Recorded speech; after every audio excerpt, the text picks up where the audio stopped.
ladies and gentlemen, boys and girls. You're listening to House of Cards. Today, the game is different. I want to gamble. Gambling is a very serious business. Is that clear?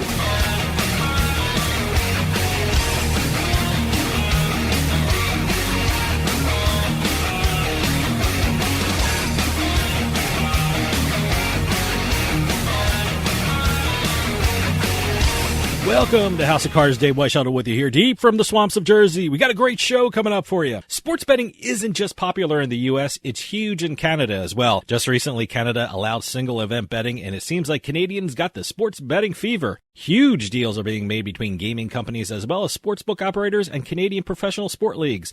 Coming up, I'm going to be talking with Greg Warren from USBets.com and Better Collective. He's going to fill us in on the sports betting and gaming scene in Canada. When we come back, we're going to hear all about the sports betting market from our neighbors to the north. So stick around. We'll be right back with House of Cards.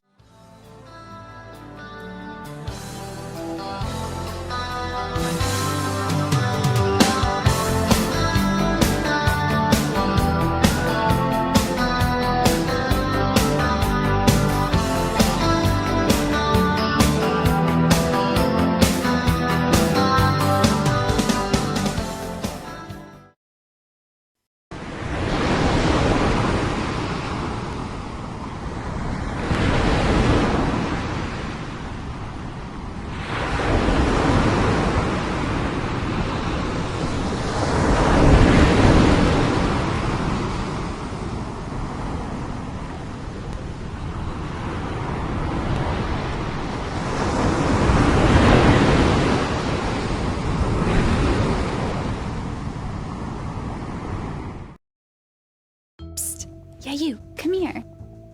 Haven't you heard? We don't need to hide anymore. Now, we can shop privately for adult products at adamandeve.com. They've got massage oils, lingerie, and lots more we can't mention here. Use offer code SPICE404. They'll give you 50% off almost any one item, 3 free DVDs, free mystery gift, and free shipping. That's 50% off, free shipping, and more. Private shopping starts at adamandeve.com.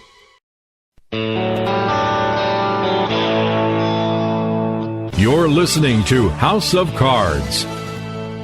Your Majesty, the royal wrestlers await. I'll bet on the little guy. How much? 3,000 guineas, 2 geese, and a duck. That's a foul bet.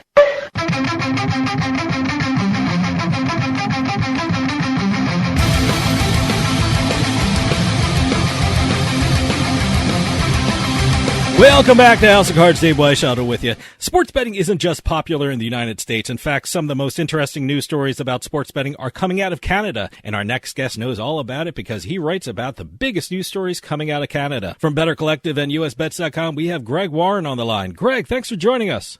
Hey, thanks for having me. Excited to talk all things Canada today. It's such an interesting market when it comes to sports betting. And looking at your bio, you're the perfect person to ask. I mean, you have an extensive experience in Canadian sports media. Before we get started, tell the audience what you've done in Canadian sports media. Right. So I've kind of done a little bit of everything in Canadian sports media. I started out as a highlight guy for Rogers Sportsnet, all based out of Ontario. I've done a little radio work, had my own golf radio show for about a year as well. Oh, wow. Transitioned from there into writing for The Score, which is going to be launching The Score Bet in Ontario very shortly and is also already operational in a few of the states. And then started to dabble in a little bit of sports betting with the Covers Media Group on the east coast of Canada out of Nova Scotia. And that's kind of led me to a Better Collective now, where I report all things sports betting in Canada on a daily basis. Everyone here that's interested in sports betting knows how the United States began their sports betting journey. New Jersey sued to get PASPA overturned, and that paved the way to implementing sports betting legislation. But I'm curious, how did sports betting start in Canada? I know Canada had some form of sports betting called parlay betting and just recently allowed single event betting. But what were the origins of sports betting for Canada?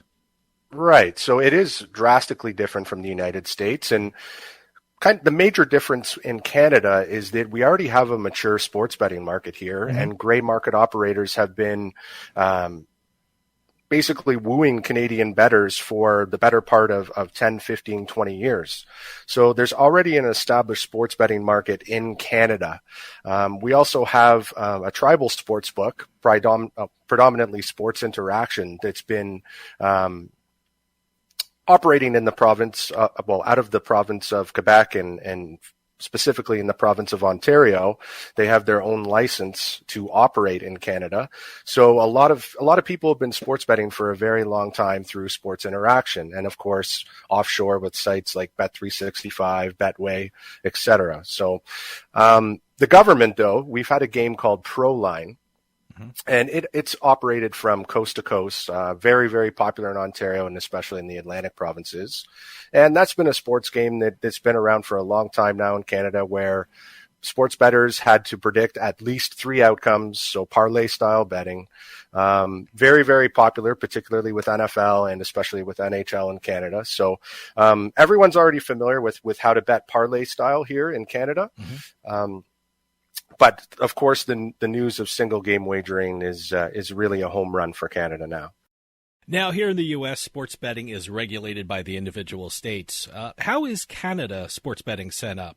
Do the different provinces oversee their own sports betting industry? Do they have their own rules and regulations? How is it regulated in Canada? You got it. So exactly that way. So it's the provinces are responsible for developing their own regulations and guidelines for sports betting. So what's happening in Canada right now is Ontario, which is home to about 15 million people and represents the biggest population in Canada. There's about 40 million people roughly in the entire country of Canada, and 15 million of those are living in Ontario. So they've set up 2 government entities. One of them's the Alcohol and Gaming Commission of Ontario. The other is iGaming Ontario. And they've gone and developed a framework for sports betting in the province specifically. Anything from advertising to player location, tax rates, all of that is being handled by those 2 government entities. And so what's happening now is we have private operators that are applying for licenses, and some of them they have been approved already, and many more will be approved leading up to an April 4th launch in Ontario specifically. So the other provinces right now, there isn't any talk of really establishing legal framework yet. Everyone's kind of watching Ontario. Mm-hmm. But each entity, so Nova Scotia, British Columbia, Saskatchewan, all of those provincial governments will be responsible for regulating and coming up with all these rules and guidelines for private operators eventually. You know, that's interesting because I was going to ask you, in the U.S., there are states that are industry leaders. I mean, in Nevada, New Jersey, New York is kicking everyone's butt when it comes to handle and revenue in just a short time. In Canada, is there an industry leader or is there an expected industry leader when it comes to the provinces? I mean, is there a Vegas version of Canada? Like I said, I'm hearing big things for Ontario, but what are the regions and the important dates we should be aware of when it comes to sports betting in Canada? Right. Well, you said it. Ontario is definitely the hub of everything sports betting right now. So Ontario is really taking the bull by the horns. The provincial government is really backing this legislation, and they want to get the market up and running. So they've already agreed to launch in Ontario, and we're going to have roughly 30 private operators that are going to launch, wow, including some of the major players that you guys know in the United States, like BetMGM, PointsBet, FanDuel, etc. So we're going to have this crash of 30 private operators on April the 4th. There's still a lot of details to be ironed out surrounding the framework, but the government has given them that firm date of April the 4th. So that's going to be a very exciting day in Ontario. So yes, Ontario is really taking the bull by the horns on this, and the other provinces are kind of watching, and they want to see how this all plays out before they make any major moves. Okay, hold that thought. We're going to take a quick break. See you on the other side.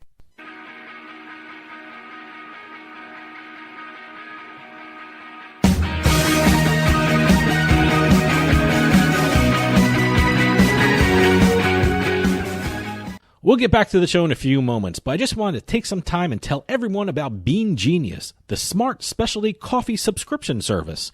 Bean Genius sells freshly roasted coffee from some of the best independent coffee roasters in the country. They feature over 2,000 specialty coffee blends, all at your fingertips at beangenius.com. Here's how it works. Head on over to BeanGenius.com and take their palate profiler test to find out what coffee best fits your taste. Then select from a variety of subscription plans. Every subscription comes with free shipping, and delivery can even be scheduled for once or twice each month. And based upon your review of each coffee blend you try, Bean Genius actually learns your individual taste preferences and then suggests future coffee blends for you. And now you can get 10% off your Bean Genius subscription when you use our promo code PIKE at checkout. Bean Genius offers a variety of subscription plans to suit any coffee lover's needs. Subscribe with Bean Genius today and start enjoying some of the best tasting coffee around. And save 10% off your coffee plan with promo code PIKE. You're listening to the House of Cards. Well, don't take it too hard. I've done a lot of stupid things in my life, too. Stupid? What do you mean, stupid?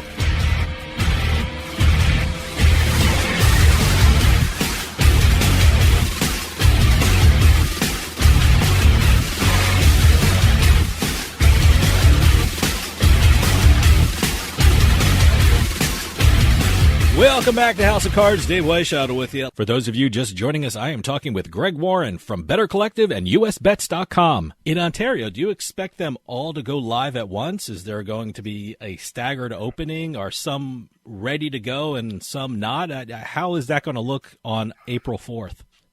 Exactly. So that's to be determined still. Like I said, there's still some details to be ironed out.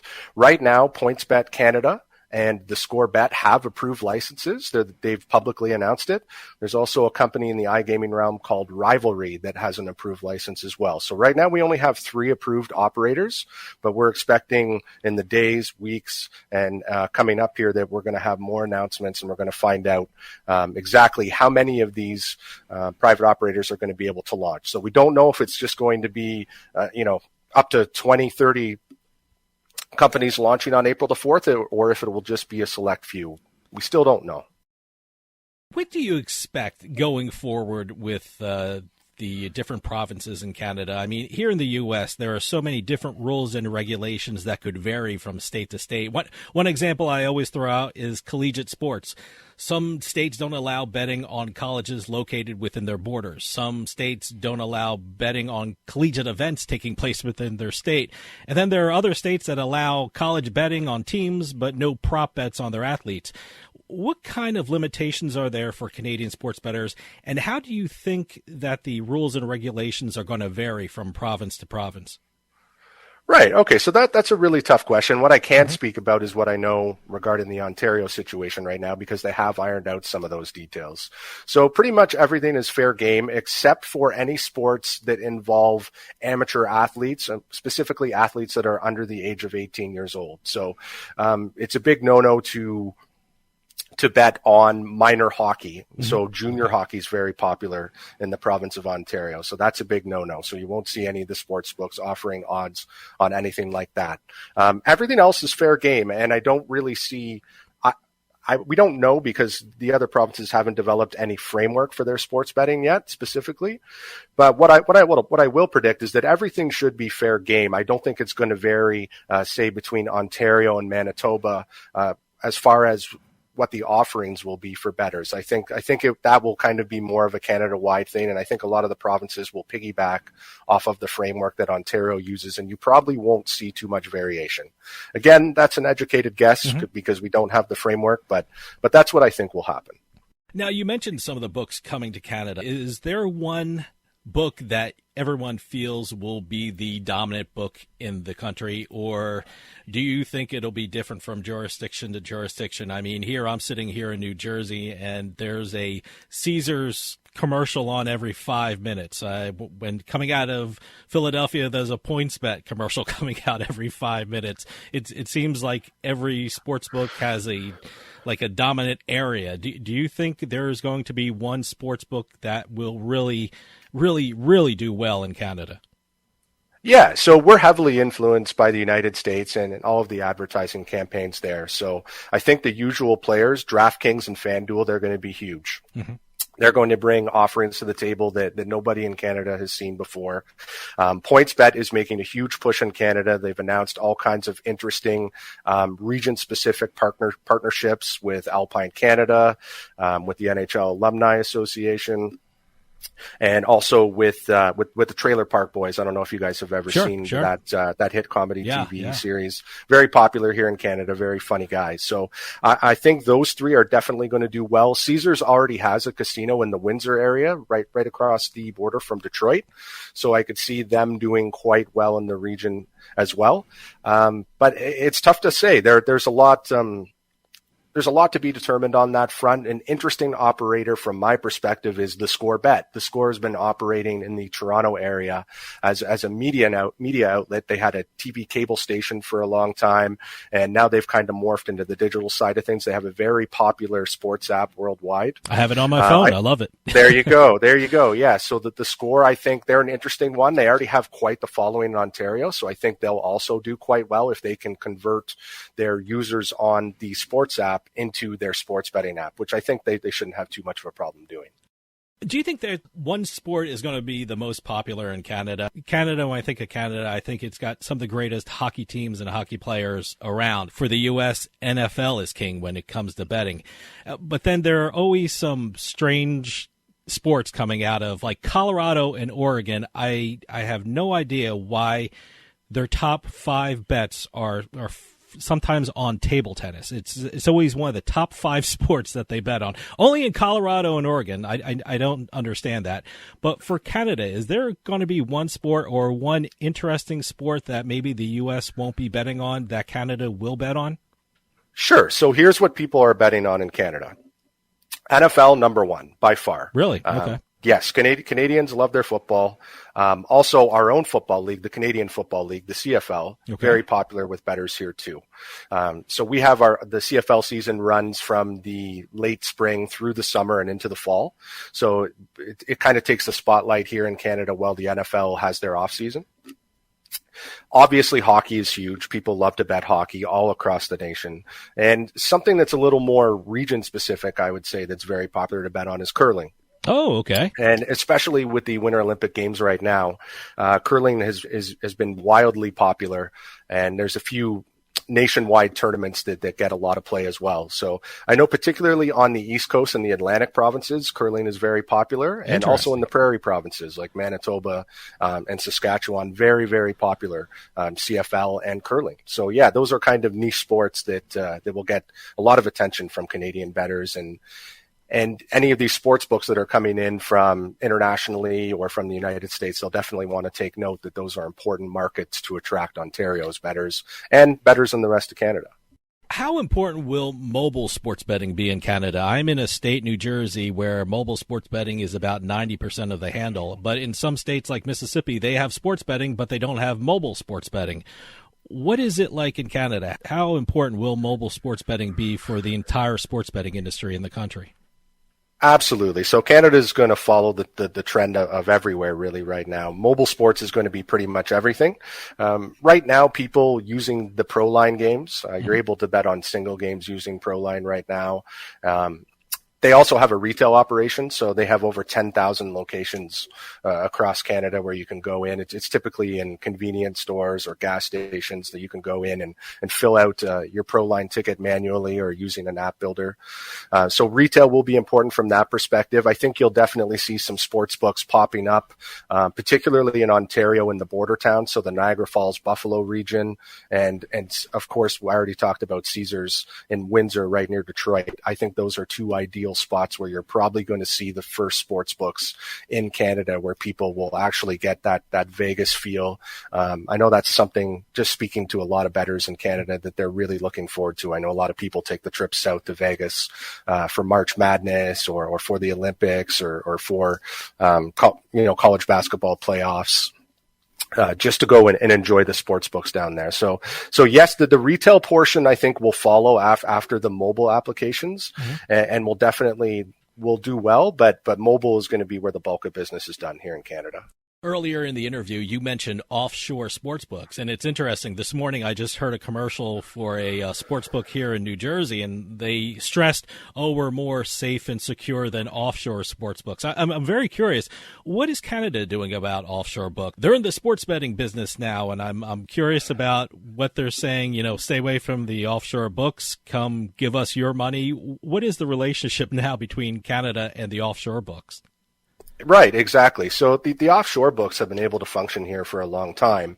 And again, this framework is still developing, so it's not concrete. But what I'm hearing from sources here in Ontario specifically is that any offshore operators are going to have to obtain an Ontario iGaming license, and if they want to continue to operate in the province. Mm-hmm. And additionally, what they're going to have to do is open up a .ca domain, and they're going to have to convert their bettors from their existing site to their Canadian site. So it shouldn't be too difficult because all of these offshore operators already have tons of player databases that they can draw off of. So they're going to be reaching out through their apps. They're going to be reaching out through email, and they're going to have to ask their Canadian subscribers to basically set up new specific Canadian accounts. We could see them offering some intriguing bonus offers to do that. So it's something that a lot of the new operators to Ontario aren't too happy about, because the offshore books definitely have a major head start on the rest of the field because they have these databases already. So the relationship between Canada and the offshore books is actually particularly good, and that they're in an advantageous position right now. Stick around. We'll be right back with House of Cards.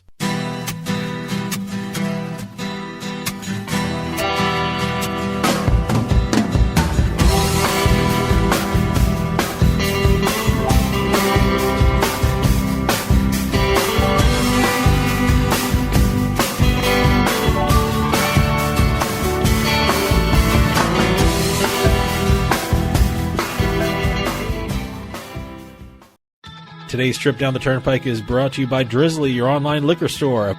Available in over 95 cities across North America, Drizzly offers a huge selection and competitive pricing with a side of personalized content. Now there's no need to leave the house. Get alcohol delivered in less than an hour by Drizzly. Head on over to drizzly.com and order today. And now get $5 off your first order of $20 or more when using promo code DRINK19 at checkout. Shop beer, wine, and liquor with drizzly.com.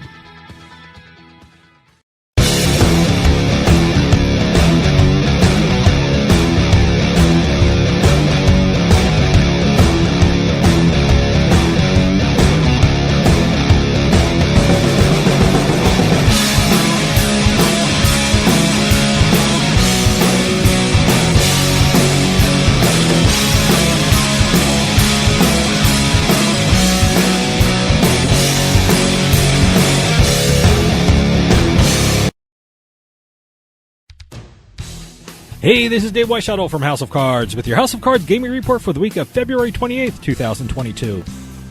The American Gaming Association reported that U.S. commercial gaming industry set a new annual record. According to the AGA report, commercial gaming recorded almost $53 billion in revenue for 2021, over 22% higher than the previous record set in 2019. The report also shows that legal U.S. sports betting generated $57.2 billion in handle, resulting in over $4.9 billion in revenue. A new online poker jackpot record was set. A player by the nickname of Tony G on the crypto poker site CoinPoker was playing Pot Limit Omaha when he flopped a straight and a pair, allowing him to take down the pot of over $7.7 million. Tony G is a poker player who has made 5 WSOP final tables and cashed in the World Series of Poker 20 times. And finally, a new casino chip record was set recently. According to the Guinness Book of World Records, Greg Fisher is the owner of 2,222 casino chips or gaming tokens, making him the new world record holder in that category. Fisher is a member of the Casino Collectibles Association and a board member of the Museum of Gaming History. By the way, he broke his old record from 2020 when he only had 818 chips. Have any news or tips regarding casinos, gaming, or legislation? Send us an email at newsroom@houseofcardsradio.com and follow us on Twitter at HOC Radio.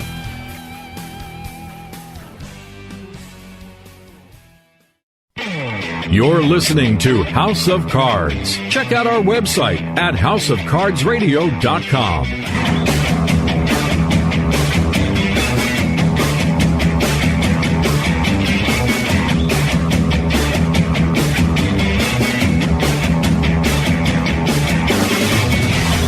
Welcome back to House of Cards. Dave Weishuttle with you. For those of you just joining us, I am talking with Greg Warren from Better Collective and USBets.com. Well, recently the Super Bowl was played, and the numbers here in the U.S., the betting numbers were just incredible. Nevada had a handle of over $179 million. New Jersey had a handle of over $143 million. New York's numbers were off the charts. They're just doing incredible. But I'm curious, how was the betting on the Super Bowl for Canada in the sports betting industry? Exactly, yeah. So all I can tell you is the limited information I have, which is from the provincially run lotteries and the Pro Line. And also Play Now out in British Columbia. So British Columbia was the only, the British Columbia Lottery Corporation was the only place that would actually give me numbers. And they're saying that they had more than 70,000 bets that were placed, and that basically equaled out to about $2.1 million.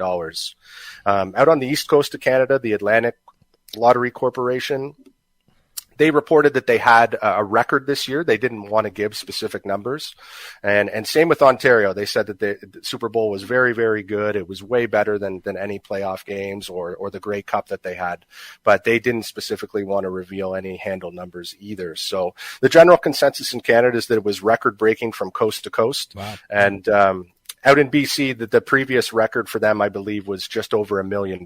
But you can there's kind of a huge asterisk with all of these sports betting numbers, because this is the first time that Canadian bettors have ever been able to bet on single events. Sure. Before it was just parlay style, obviously not as much interest. With single game wagering being in place this time around for the Super Bowl, it was obviously a huge hit.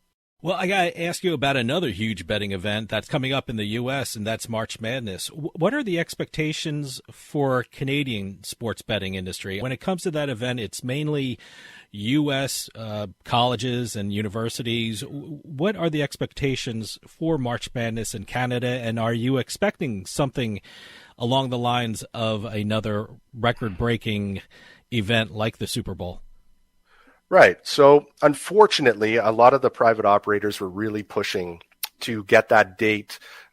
Initially, they were really hoping that around Christmas time or in January, this new open market in Ontario would be open for business. So I know March Madness was one of the reasons why they wanted to have the Super Bowl. They wanted to have the Olympics, and they especially wanted to have March Madness. So Ontario bettors specifically, and bettors across Canada, they're going to have to continue to bet with their provincial lotteries. It will be a big event. It won't be as big as the Super Bowl, and I don't think it will be as crazy as it is in the United States. A lot of popular teams like UConn, Syracuse, Gonzaga, they're particularly followed by Canadian sports bettors. Any university team that has a major Canadian star will be a big hit. I know a lot of bettors here, it'll be more like office pool type stuff, putting together brackets, or I know a lot of people still use Yahoo Sports or CBS, and they'll be filling out their brackets that way. Right now, the provincial lotteries they haven't announced any plans for any kind of fun bracket type structure, but that is something that we could potentially see here in Canada in the next few weeks. Well, you mentioned the Olympics, and I want to ask about that. But first, I want to say congratulations to the Canadian women's hockey team. They beat the U.S. for the gold medal. Congratulations to Canada. What about the Olympics? Has there been heavy betting on the Olympics? I know in the U.S. the TV ratings are down, so I'm not quite sure how that would translate into betting numbers. But what is it like in Canada betting on the Olympics? Right. So I haven't... I don't have any specific numbers from the provincial lotteries yet on how their Olympic handles have been. A lot of the conversations I've had with them recently have been surrounding the Super Bowl, and I know they're kind of running around pretty crazy right now, just trying to keep on top of everything. So, but from the limited conversations I have had, most of the action has been on snowboarding in Canada. Those have been big events. Obviously, hockey has been huge. Sure. Unfortunately, the NHLers pulled out of the event. I think they would have seen a lot more interest if, Sidney Crosby was there, Nathan McKinnon was there. Some of the really big, high-end Canadian stars were playing in the event, and I'm sure it's the same across the United States if you speak with the sports books there. Mm-hmm. Obviously, a lot more excitement if the NHLers were involved, and curling. So I'm imagining those three will basically make up the majority of the bets that were placed over the Olympic break. But next week I'll be talking to a few of the sports books in Canada, and if you give sportshandle.com a follow or usbets.com a follow, we'll have more information on that from Canada next week. You know, one of the things I find fascinating about the sports betting industry are the deals that are being made. And recently you wrote about a very significant deal in USBets.com. Entain, which is a huge name in the gaming business, purchased Avid Gaming. Why is that deal so significant, and what does it mean for the Canadian gaming industry? Right, exactly. So this is kind of an interesting acquisition because, as I spoke about earlier in this conversation, Sports Interaction is going to be a part of this deal. So Sports Interaction is taking a stand right now. They've actually said that they're not going to use Entain's Ontario license. Entain has applied for an Ontario iGaming license, but Sports Interaction is saying, no, we're going to continue to use our tribal rights. So it's really kind of presented this interesting dilemma in Ontario specifically for regulators because Sports Interaction is using its tribal license and it continues to operate in Ontario. So I foresee a few legal challenges coming down the pipe here, and a lot of the tribes are kind of teaming up. They're not happy about this open market launching because they do get a percentage back from all of the provincial lotteries for their own Indigenous-led community incentives. So it's a big deal here in Canada because of the involvement of Sports Interaction, and we're going to have to see how that plays out over the coming weeks and months. The Ontario government hasn't responded to Sports Interaction yet in their claims that, no, look, we're not going to get an Ontario license and we're going to continue to do business as usual. So we'll see how the Ontario government responds to that and to see if they can come to some kind of understanding or agreement. You know, one thing I've noticed from the mobile sports books here in New Jersey, where I'm sitting, is that they have online casinos attached to them. What is going on with regard to online casinos in Canada? And if they don't have them now, can you possibly see them in Canada's future? Right, exactly. So we already have them. It's kind of the short answer to that question. So the provincial lotteries, as well as offering sports betting, they do have iCasino offerings now. Mm-hmm. So places like the Ontario Lottery and Gaming Commission Corporation, they already have these systems in place, and people are already enjoying these games. Obviously, along with the sports betting community, a lot of operators that are applying to operate in Ontario, they also have iCasino and iGaming options for people as well. And esports is another whole untapped kind of resource here too. Yeah. So I know there's a few companies that are looking into that. Mohegan Gaming, I know out of their casino in Niagara Falls, they envision having a huge entertainment complex for esports and having programs in place so that people can bet on esports as well. So more to come on that, but it's already here. And yes, it's going to, along with sports betting, the iGaming and iCasino side is just going to go wild too. Do you see any big partnerships between the sports books and the online casinos? Because that was big in New Jersey. They were starting to partner up, and, you know, it's a shared wallet with a lot of them. So do you see that happening in Canada? Absolutely. I think there's a ton of partnerships here still to come here in Canada. We haven't seen any yet, but we definitely will be. I know there's kind of this big golden nugget in the industry right now. Everybody wants to partner with Maple Leaf Sports and Entertainment. And they own the Toronto Raptors, the Toronto Argonauts, Toronto FC, the Toronto Maple Leafs. So that's going to be kind of the plum partnership that everyone's going to be seeking. I've heard that they're still on the market. Some of the big sports books have been really trying to nail that partnership down.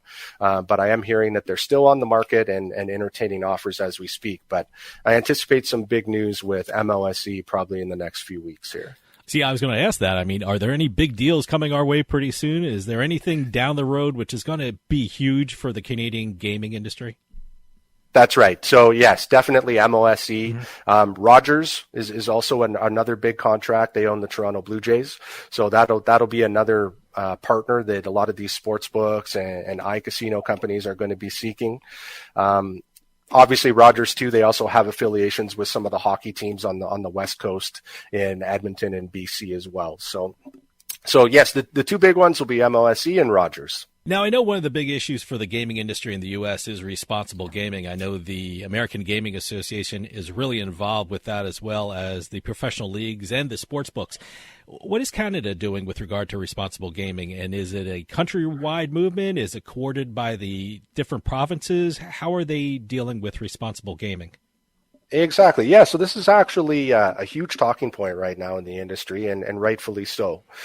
So as far as responsible gaming goes, that will be a provincial jurisdiction. So each province will be outlining some of the rules and regulations for responsible gaming. I know in Ontario, regulators are prohibiting the promotion of bonuses or sign-up offers in a public forum.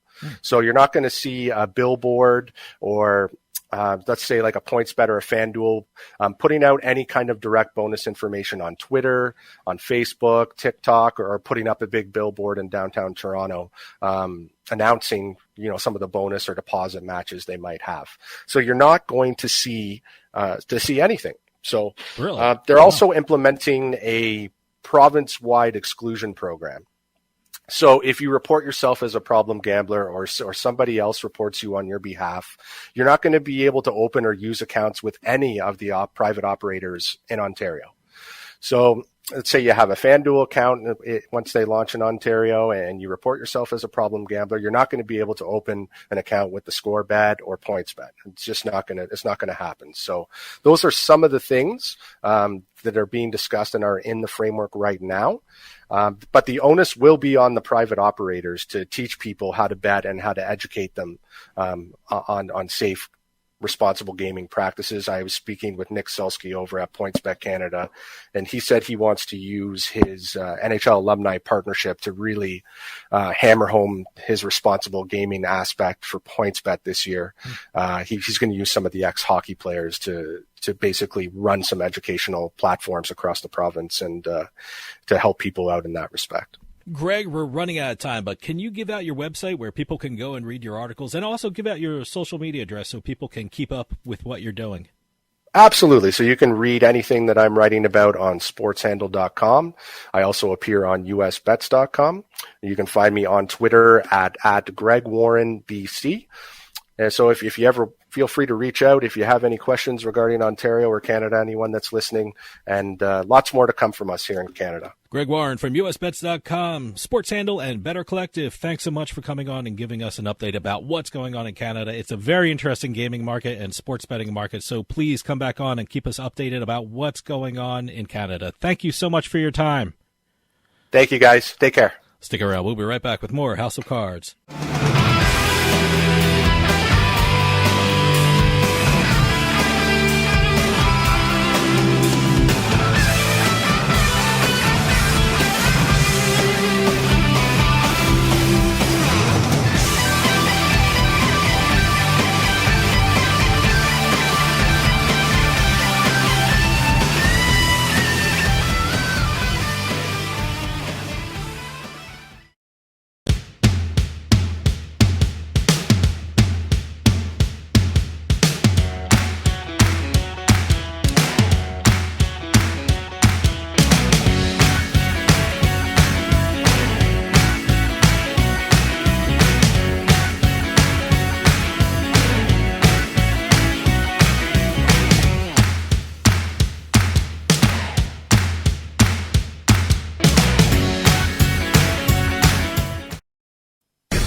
People gotta win sometime. Now, if you'll excuse me, I have a giant, colorful check to deposit. Beating the House is brought to you by BetMGM Casino. Play your favorite casino games at BetMGM Online Casino. Slots, table games, live dealer games, everything you love about Atlantic City and Vegas, all online at BetMGM. Don't wait. Join in the fun now. Go to BetMGM Casino, create an account using our promo code Turnpike, and become a verified player. New players get $25 free when signing up, plus a first deposit bonus up to $1,000. That's promo code Turnpike at BetMGM.com for a 100% deposit match up to $1,000 plus $25 free. Grab a lion's share of the fun at BetMGM.com. Must be 21 years or older to place a bet. Terms and conditions apply. Gambling problem? Call 1-800-GAMBLER. And welcome to this week's edition of Beating the House, where we're going to go through the slot jackpots, bingo, online casino, lottery, basically anything that gets a person a big win. We're going to talk about it. And I read online poker, too. Online poker. Yeah. Usually we do a bad beat, but this one's just a sheer size just of a win. Outright win. Huge win. But again, we keep those press releases coming in. We enjoy getting all the different news from around the country. If we haven't hit it yet, we probably will. We're going to start off in San Diego, California. All right. Pala Casino. I don't think we've done anything from Pala before. I don't think we've done anything from San Diego before. Well, California has a lot of casinos there. Yes, they do. But this one is the Pala Casino in San Diego. They have a brand new jackpot winner of $520,000 during an Ultimate Texas Hold'em table game. Okay. The winning guest, Dan N., is from Broken Arrow, Oklahoma. Okay. That's always a cool name to hear, Broken Arrow. Yeah. So he was playing Texas Hold'em. I'm sorry, I'm reading this, and Dan is a woman. Oh, okay. Dan was playing Ultimate Texas Hold'em when she was dealt a royal flush. It must be Danielle or something. Could be like anything. That. I don't know. Could be anything. I shouldn't take the gender for granted anymore. Well, it was Dan, so it was an honest mistake. She was dealt a royal flush, qualifying her for the progressive jackpot. The hand also qualified for the random mega feature, which randomly selected a royal flush as the winning hand. Wow, okay. Those two wins combined to earn the $520,000 payout. That's kind of an interesting twist to these progressive jackpots where she didn't even make a bet. It was the system that did it for her. Good, great. Good for her. Moving over to Michigan, we have the Twin Spires Online Casino. We are doing a lot of Twin Spires Online Casinos. I was going to say, boy, another Twin Spires.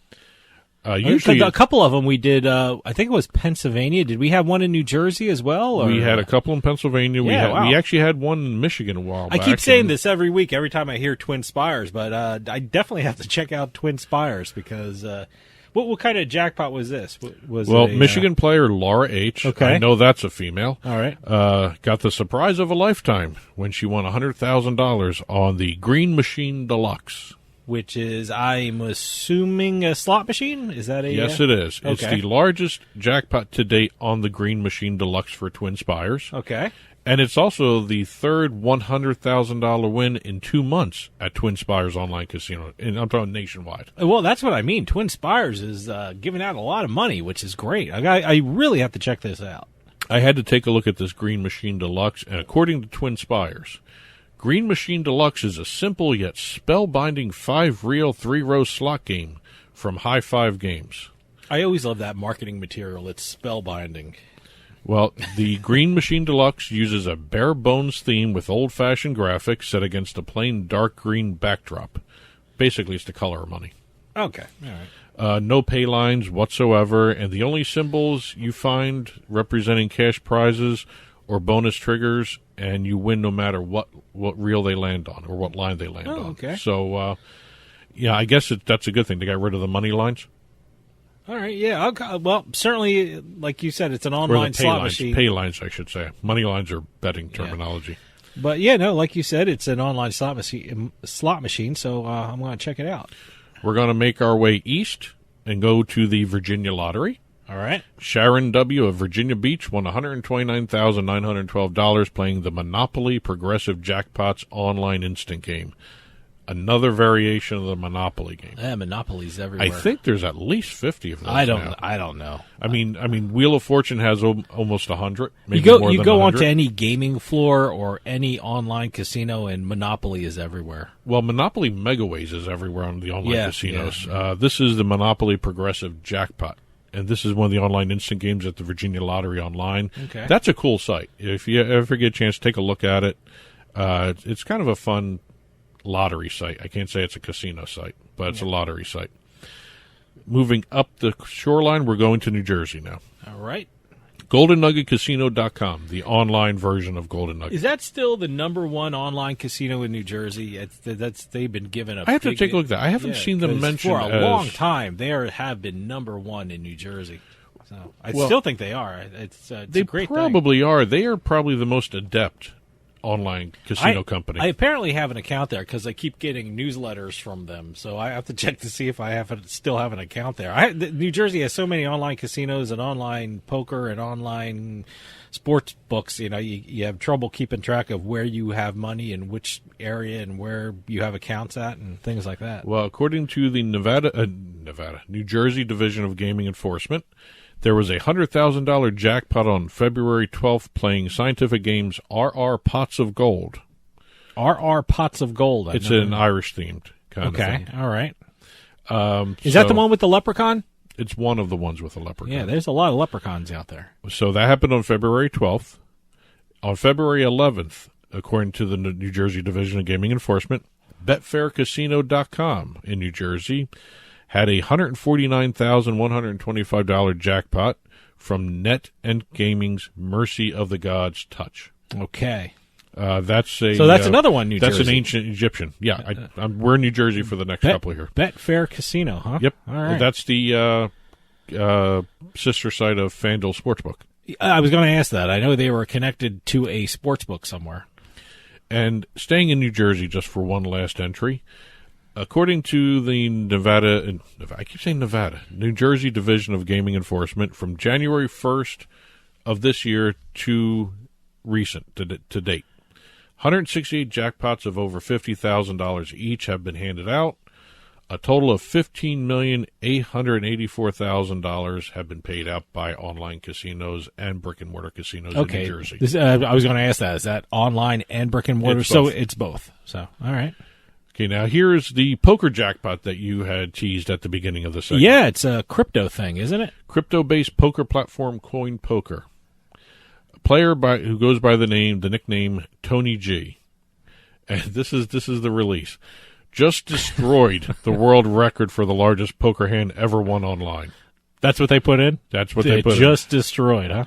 He was playing a three-handed 5,000, 10,000 pot limit Omaha game on Coin Poker. And when the final card was dealt, he won a record-setting $7.75 million pot. Wow. I'm assuming that's $7.7 million in the cryptocurrency they were using. I don't know if this is actual money. Yeah, I don't know how they... Maybe it was a lot more if it was crypto. Or a lot less if it was crypto, depending on what the value of the crypto coin was. Yeah. But Tony G flopped a 10 Jack Queen King Ace straight and a pair, because it was pot limit Omaha. Okay.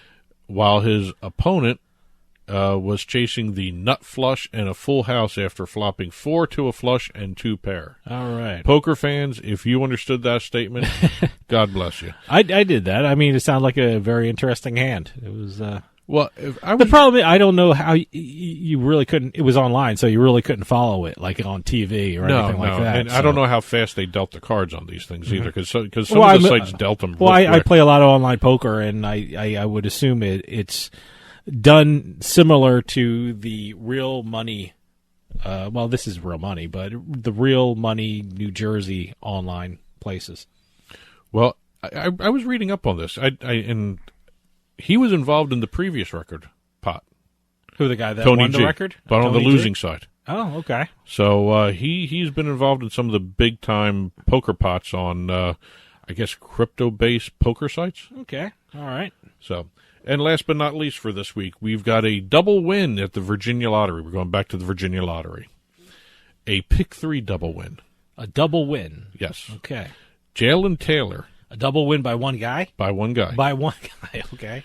Jalen Taylor won $52,000 in a single pick 3 drawing. Now, I'm making note by saying single drawing because he had 104 tickets for this drawing. This was on November 18th. Of the same number. He had 104 tickets for this one drawing on the November 18th drawing, and each of his tickets won. All 104 tickets. So these were all the same number, huh? Each had the winning 3-digit combination of 960. Wow. In that drawing. So each of those tickets won $500. That was the top prize of the game. That's interesting thinking. If I were to buy 100 tickets, which I have never done in my lifetime, I would have had 100 different combinations just to increase my chances of winning, you know? But unless he boxed it or something. It's interesting. I don't know. So that was the first one. He won He won $52,000 on the November 18th drawing. Okay. He liked it so much he did it again 2 months later. All right. He won $80,000 on the January 10th drawing. He had 160 tickets with the winning combination of 5, 4, 2. That must be like a strategy. I don't know. Maybe I should try something like that. Anyone with a lottery book out there, send it over. I want to take a look at this. Are there lottery books? How to win the lottery? There's got to be. There's books on Keno. Well, there's books on how to win at slot machines. I don't get that. I don't get the whole strategy there. But no, it must be some kind of strategy he's using. So again, it's working. His 160 tickets each won the $500 top prize. So he won a total of $132,000 in less than 2 months, basically playing 6 numbers. So I've been playing lottery all wrong. Obviously. Okay. So, again, I guess any which way your strategy works, go for it, because I've never heard of somebody playing just 3 numbers on the same tickets before. Well, that's it for this week's Beating the House segment. Keep those press releases coming in. We'll continue doing this segment because we actually kind of love talking about this and learning about some of these games. And also some of these strategies now. Yeah, I guess so, yeah. Well, that'll do it for us this week. We'll see you next time on the radio with House of Cards.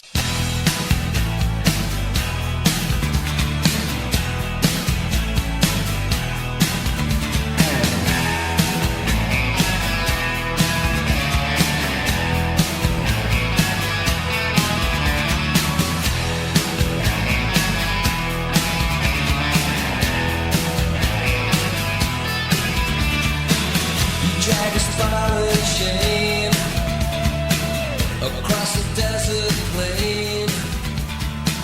You build a house of cards.